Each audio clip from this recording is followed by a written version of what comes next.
কয়জন ব্যক্তি ফজরের সালাত আদায় করেছেন জামাতের সাথে? আপনার বাড়িতে কে আদেশ দিয়েছে, কে নির্দেশ দিয়েছে, কোন কোরআনের আয়াত, কোন হাদিস রয়েছে আপনি বাড়িতে বসে সালাত আদায় করবেন অজরবিহীন অবস্থায়? কই দেখান তো দেখি, একটা আয়না আনেন তো, কোথায় পেয়েছেন? আপনি কি শুরু করেছেন? যেমন খুশি তেমন চলবেন এরকম মনে করতেছেন, আর আপনি জান্নাত কিনে নেবেন। অত সুদা না জান্নাত। জান্নাত আপনার জন্য পড়ে নেই যে আপনি খেয়াল খুশি মতো চলবেন আর আপনি জান্নাত। এক কাতার পড়ে নিয়ে আজকে আমাদের ফজরের সালাতের জামাতে এক কাতার পড়ে নি। কি করতে আসছেন আপনারা এখানে? এখানে কিসের নামাজ আপনার? কুরবানি করবেন এখান থেকে গিয়ে আপনি। কুরবানি কাদের জন্য বলেন? সবাই সবাই বলেন না কেন? কুরবানি কাদের জন্য? যেই ব্যক্তি ফজরের সালাত আদায় করেনি ও বাড়িতে গিয়ে পশুর গলা থেকে ও দড়ি কেটে দিবে, ও যেন কুরবানি না করে। ওর কুরবানি করার দরকার নেই। কিসের কুরবানি ওর জন্য? যে সালাত আদায় করে না ওর জন্য কুরবানি নেই। অবশ্যই ওকে সালাত আদায় করতে হবে, কারণ এটা তার রবের নির্দেশ। এটা আমার কথা না, এটা কার কথা? সবাই বলেন না কেন? মুখ বন্ধ করে বসে আছেন। আপনার বাবার কথা, আমার বাবার কথা এটা? তাহলে কার কথা এটা? ওয়াকিমুস সালাত, সালাত কায়েম করো। সালাত কি করতে হবে? সালাত কায়েম করতে হবে।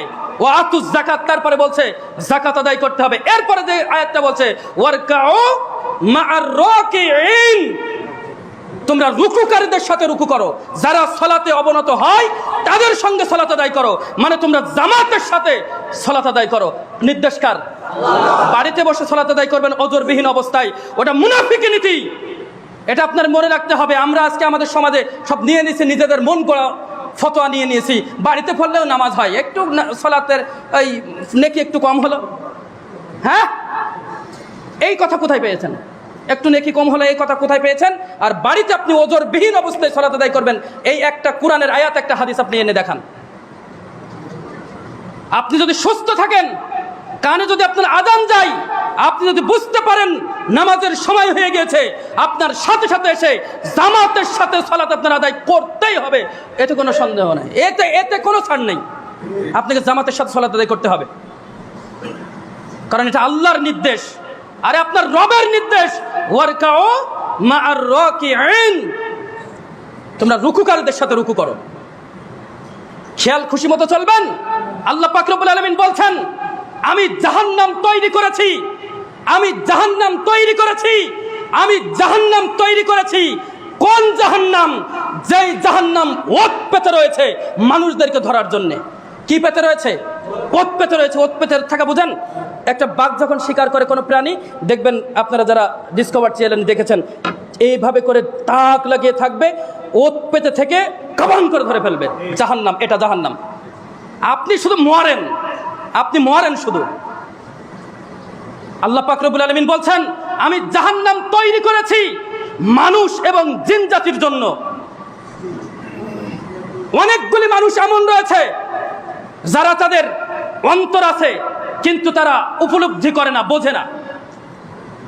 চক্ষু আছে তারা দেখে না, চক্ষু আছে তারা দেখছে, কিন্তু এরপরেও তারা কি করে না? মানে না। তাই বলছে যে চক্ষু আছে তারা দেখে না। কান আছে কিন্তু তারা বধির, শ্রবণ করে না।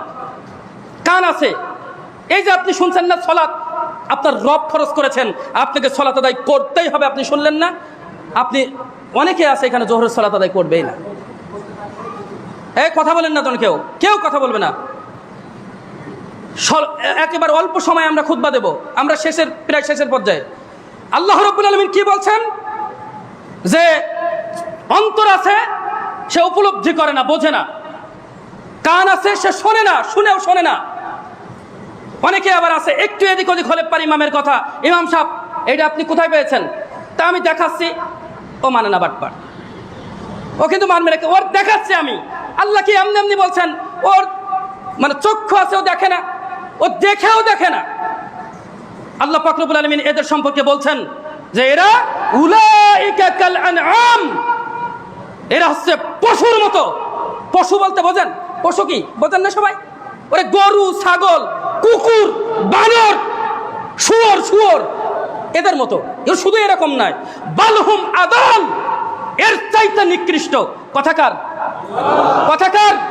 আপনি আপনার খেয়াল খুশি মতন চলবেন, কশ্চিন কালে ওই জান্নাতে যাওয়া সম্ভব নয়।